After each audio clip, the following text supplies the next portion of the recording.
വലിയ ദുരന്തം നമ്മൾ അഭിമുഖീകരിച്ച ചൂരൽമലയിലും മുണ്ടക്കയിലും തെരച്ചിൽ ജനകീയ തെരച്ചിൽ എന്നുള്ള മട്ടിൽ തുടരുകയാണ്. അവിടുത്തുകാരെ കൂടി ഉൾപ്പെടുത്തി NDRFന്റെ സംഘം ഉൾപ്പെടെ ചേർന്ന് അവിടെ തെരച്ചിൽ നടത്തുന്നു. ഇനി ചൂരൽമല ഭാഗങ്ങളിലൊക്കെ അവിടെ തെരച്ചിൽ പുരോഗമിക്കുന്നു. മറ്റൊരു പ്രധാനപ്പെട്ട കാര്യം, കേന്ദ്ര ആഭ്യന്തര ജോയിന്റ് സെക്രട്ടറിയും ഇന്റർ മിനിസ്റ്റീരിയൽ സെൻട്രൽ ടീം ലീഡറുമായിട്ടുള്ള രാജീവ് കുമാറിന്റെ നേതൃത്വത്തിലുള്ള കേന്ദ്ര സംഘം ഇന്ന് ദുരന്തബാധിത പ്രദേശങ്ങൾ സന്ദർശിക്കും. MG മിഥുൻ അതിന്റെ വിവരങ്ങൾ പങ്കുവയ്ക്കും. മിഥുൻ, ഈ കേന്ദ്ര സംഘം ഇന്ന് എത്തും എന്നുള്ളത് അറിയിച്ചിരുന്നു. എന്തൊക്കെയാണ് അവർ വിലയിരുത്തുക? എപ്പോഴെത്തും?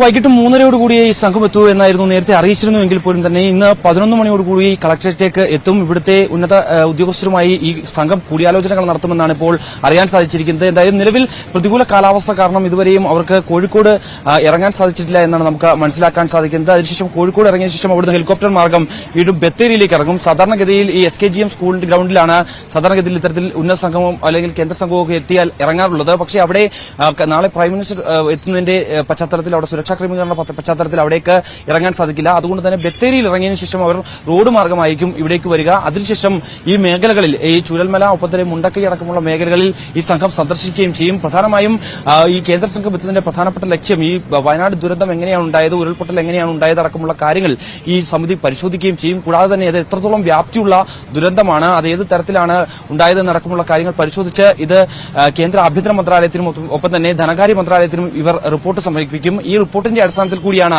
ഇത് ദേശീയ ദുരന്തമായി കണക്കാക്കാൻ പറ്റുമോ അല്ലെങ്കിൽ L3 വിഭാഗത്തിൽ ഉൾപ്പെടുത്തിക്കൊണ്ട് ഏതെങ്കിലും തരത്തിൽ പാക്കേജുകൾ അനുവദിക്കാൻ സാധിക്കുമോ എന്നടക്കമുള്ള കാര്യങ്ങൾ പരിശോധിക്കാൻ സാധിക്കുകയും ചെയ്യും. എന്തായാലും ഈ ഒരു റിപ്പോർട്ട് നിർണായകമാണ്. രാജീവ് കുമാറിന്റെ നേതൃത്വത്തിലുള്ള സംഘമാണ് എത്തുന്നത്. സംസ്ഥാനത്തിന്റെ ദുരന്ത നിവാരണ അതോറിറ്റിയുടെ സംഘവും ഒക്കെ തന്നെ ഈ സംഘവുമായി ഇന്ന് കൂടിക്കാഴ്ച നടത്തും. കളക്ടറേറ്റിലാണ് ഈ ഒരു ടീമുള്ളത്. അല്പസമയത്തിനകം തന്നെ കേന്ദ്ര സംഘം എത്തിയാൽ അവരുമായി കൂടിയാലോചനകൾ നടത്തും. ഒപ്പം തന്നെ മന്ത്രിതല ഉപസമിതിയുമായും ഈ ടീം കൂടിയാലോചനകൾ നടത്തുമെന്നാണ് നമുക്ക് മനസ്സിലാക്കാൻ സാധിക്കുന്നത്. എന്തായാലും വളരെ നിർണായകപ്പെട്ട സംഘം തന്നെയാണ് എത്തുന്നത്. നിർണായകമായ ഒരു വിലയിരുത്തലായിരിക്കും നടത്താൻ പോകുന്നത്. ഇത് ഇവരുടെ റിപ്പോർട്ടിന്റെ അടിസ്ഥാനത്തിൽ കൂടിയാണ് നമ്മുടെ പാക്കേജുകൾ സംബന്ധിച്ച് അല്ലെങ്കിൽ ഈ ദുരന്തം എത്രത്തോളം വ്യാപ്തിയുണ്ട്, ഇതിന്റെ നാശനഷ്ടങ്ങളൊക്കെ എത്രത്തോളം ഉണ്ടായിട്ടുണ്ട്, എത്ര പേർക്ക് ജീവഹാനി സംഭവിച്ചിട്ടുണ്ട് തുടങ്ങിയ കാര്യങ്ങളൊക്കെ ഈ സമിതി പഠിക്കുകയും ചെയ്യും. കൃത്യമായ റിപ്പോർട്ട് ആഭ്യന്തര മന്ത്രാലയത്തിൽ നൽകുകയും ചെയ്യും. അതിനനുസരിച്ചാണ് നമുക്ക് ഇനി എങ്ങനെയാണ് ഈ ദുരന്തത്തെ മറികടക്കുന്നതിന് വേണ്ടി കേരളത്തിൽ എത്രത്തോളം സഹായം കേന്ദ്രത്തിന്റെ ഭാഗത്തുനിന്ന് ലഭിക്കുമെന്നടക്കമുള്ള കാര്യം ഇവർ നൽകുന്ന റിപ്പോർട്ടിന്റെ അടിസ്ഥാനത്തിൽ കൂടി വിലയിരുത്തിയാകുമെന്നുള്ള കാര്യത്തിൽ സംശയമില്ല. എന്തായാലും അല്പസമയത്തിനകം തന്നെ അവർ കോഴിക്കോട് എത്തുമെന്നാണ് നമുക്ക്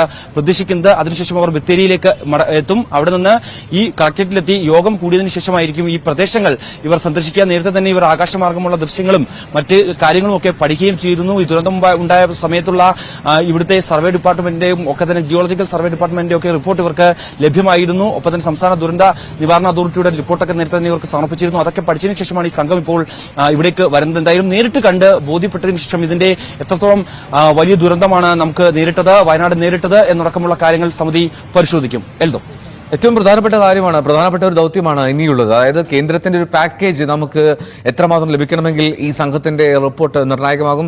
മിഥുൻ, അങ്ങനെയെങ്കിൽ വളരെ നിർണായകമായിട്ടുള്ള മണിക്കൂറുകളാണ് കേരളത്തെ സംബന്ധിച്ച്. കാരണം പ്രത്യേക പാക്കേജ് വേണമെന്നുള്ളത് തന്നെയാണല്ലോ നമ്മുടെ ആവശ്യവും. അത് ഒരു കേവലം ധനസഹായത്തിനും അപ്പുറം പ്രത്യേക പാക്കേജ് വയനാടിന് വേണ്ടി അനുവദിക്കണം എന്നുള്ളതാണ് സാധ്യമായിട്ടുള്ള ഏറ്റവും മികച്ച പോംവഴി. ഈ കേന്ദ്ര സംഘം അപ്പോൾ പൂർണ്ണമായും എല്ലാ മേഖലയിലേക്കും എത്തും. അത് മുണ്ടക്കൈ, ചൂരൽമല തുടങ്ങി ദുരന്തം നാശം വിതച്ച എല്ലായിടത്തേക്കും ഈ സംഘം എത്തി കൃത്യമായിട്ടുള്ള അസസ്മെന്റിലേക്ക്, അത് നാശനഷ്ടം, ജീവൻ നഷ്ടം ഒക്കെ വിലയിരുത്തും എന്നാണോ മനസ്സിലാക്കേണ്ടത്? തീർച്ചയായും എഴുതും. അങ്ങനെ തന്നെയാണ് ഇപ്പോൾ അവർ നൽകിയിരിക്കുന്ന ഷെഡ്യൂൾ പ്രകാരം ഈ മേഖലകളിലേക്ക് മുണ്ടക്കൈ, പുഞ്ചിരിമട്ടം, ഒപ്പത്തിലെ ചൂരമല അടക്കമുള്ള പ്രദേശങ്ങളിലേക്ക് ഇവർ വാഹനമാർഗം പോകും. ആ പ്രദേശത്ത് എങ്ങനെയാണ് ഈ ദുരന്തമുണ്ടായത് അടക്കമുള്ള കാര്യങ്ങൾ ഈ സമിതി പഠിക്കും.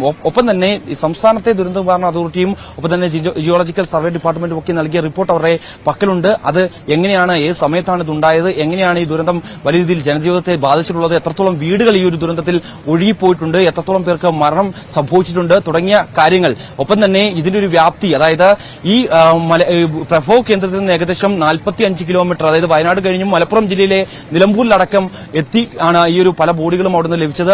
ഒപ്പം തന്നെ ഈ മറ്റ് അവശിഷ്ടങ്ങൾ, കെട്ടിടങ്ങളുടെ അവശിഷ്ടങ്ങളൊക്കെ ഈ ചാലിയാർ പുഴയിലേക്ക് പോയി അവിടുത്തെ ഒരു വീതി അടക്കം വലിയ രീതിയിൽ ഉണ്ടായിട്ടുണ്ട്. വലിയ നാശനഷ്ടങ്ങൾ ഉണ്ടായിട്ടുള്ളതടക്കമുള്ള കാര്യങ്ങൾ ചൂണ്ടിക്കാണിച്ചുകൊണ്ട് സംസ്ഥാന സമിതികളെല്ലാം തന്നെ കൃത്യമായ റിപ്പോർട്ട് ഇവർക്ക് നൽകുകയും ചെയ്തിട്ടുണ്ട്. പക്ഷേ ഇന്ന് വൈകിട്ട് കൂടി ഇവർ എത്തുമെന്നായിരുന്നു അറിയിച്ചിരുന്നത്. പക്ഷേ നാളെ പ്രധാനമന്ത്രി സംസ്ഥാനത്തേക്ക് എത്തുന്നുണ്ട്, വയനാട്ടിലേക്ക് എത്തുന്നുണ്ട്. ഇവിടെ വന്ന് കാര്യങ്ങൾ നേരിട്ട് കണ്ട് ബോധ്യപ്പെടുന്നതിന് വേണ്ടി പ്രധാനമന്ത്രി എത്തുകയും ചെയ്യുന്നുണ്ട്. അതുകൊണ്ട് തന്നെ അതിനു മുമ്പേ ഈ സമിതി എത്തി ഈ കാര്യങ്ങൾ പഠിച്ചൊരു റിപ്പോർട്ട് നൽകി നാളെ ഏതെങ്കിലും തരത്തിൽ പ്രധാനമന്ത്രിയുടെ ഭാഗത്തു നിന്ന് ഏതെങ്കിലും ഒരു പ്രഖ്യാപനം ഉണ്ടാകുമോ എന്നുള്ളൊരു കാത്തിരിപ്പിൽ കൂടിയാണ് കേരളം മുന്നോട്ട് പോകുന്നത്. അത് നമ്മളെ സംബന്ധിച്ച്, അതിജീവനത്തെ സംബന്ധിച്ച്, പുനരധിവാസത്തെ സംബന്ധിച്ച് വലിയ പ്രതീക്ഷയോടുകൂടിയാണ് പ്രധാനമന്ത്രിയുടെ ഒരു കടന്നുവരവെ തന്നെ കാണുകയും ചെയ്യുന്നത്. എന്തായാലും നേരത്തെ രാഹുൽ ഗാന്ധി ഉൾപ്പെടെയുള്ളവർ ലോക്സഭയിൽ പറഞ്ഞതുപോലെ തന്നെ ഒരു ദേശീയ ദുരന്തമായി പ്രഖ്യാപിക്കണമെന്നുള്ള ആവശ്യം കേന്ദ്രത്തിന് മുമ്പിലേക്ക് സമർപ്പിച്ചിരുന്നു. കേരളവും ഇത് സംബന്ധിച്ചുള്ള റിപ്പോർട്ടുകൾ സമർപ്പിക്കുകയും ഒപ്പം തന്നെ ആവശ്യം മുന്നോട്ട് വയ്ക്കുകയും ചെയ്തു. പക്ഷേ ഇതുവരെയും ഒരു അനുഭവപൂർണ്ണമായിട്ടുള്ള ഒരു മറുപടി കേന്ദ്ര മന്ത്രാലയത്തിന്റെ ഭാഗത്തുനിന്നും തന്നെ ഉണ്ടായിട്ടില്ല. എന്തായാലും ഇവർ നൽകുന്ന റിപ്പോർട്ടിന്റെ അടിസ്ഥാനത്തിലാകും ഇനിയൊരു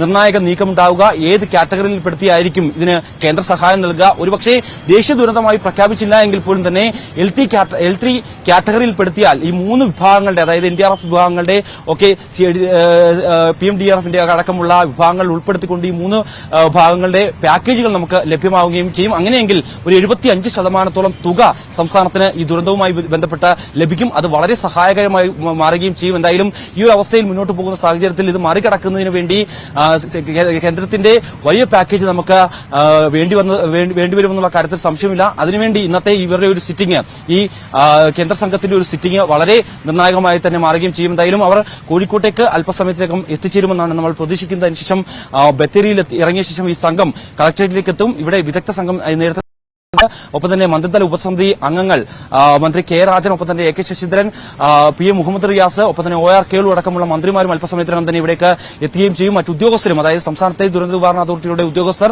മറ്റ് ഡിസാസ്റ്റർ മാനേജ്മെന്റ് ഉദ്യോഗസ്ഥർ അടക്കമുള്ളവരെല്ലാം തന്നെ ഇവിടെ എത്തിയിട്ടുണ്ട്.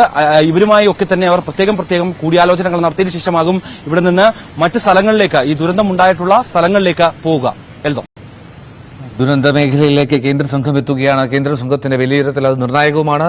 എത്രമാത്രം വലിയൊരു സഹായം നമുക്ക് ലഭിക്കും എന്നുള്ളതൊക്കെ ഈ കേന്ദ്ര സംഘം നൽകുന്ന റിപ്പോർട്ടിനെ ആശ്രയിച്ചിരിക്കും എന്നുള്ളതാണ് പ്രധാനപ്പെട്ട കാര്യം.